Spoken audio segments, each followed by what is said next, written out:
ve bundan sonra galip halk ve müzeffer ülke kimi ebedi yaşayacağız. Qarabağ bizimdir, Qarabağ Azerbaycan'dır.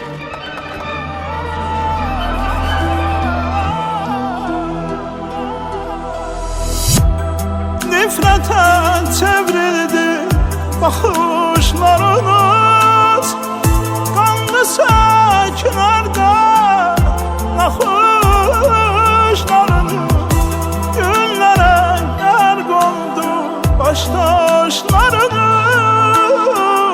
namuslu gayretli nakam şehit.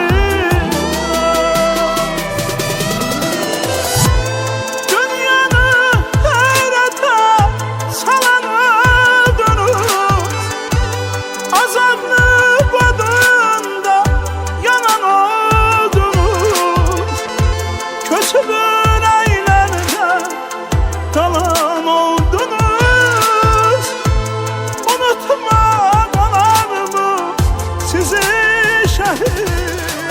Bir xeymə qurdum, keçdi xəyalımdan öz gözəl yurdum.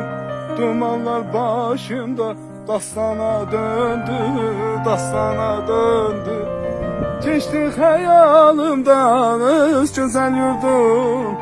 Dumanlar başımda dastana döndü, dastana döndü.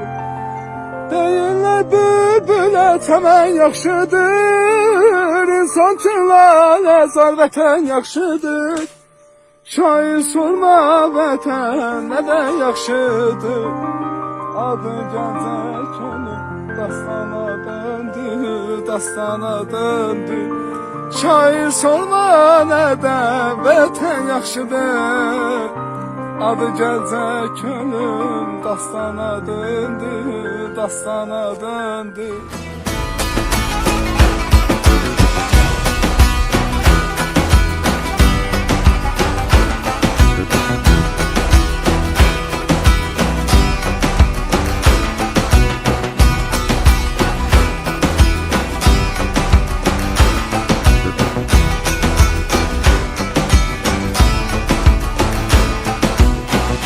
Hayf vardı bir cezanın, min olaydı vereydim hey. Yağı gelen serhedlere candan divar höreydim hey.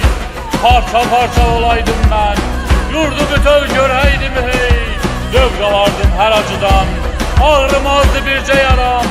Vətən üçün yaşayıram, vətən üçün yaşayıram. Senden havadan, kanınla tarih.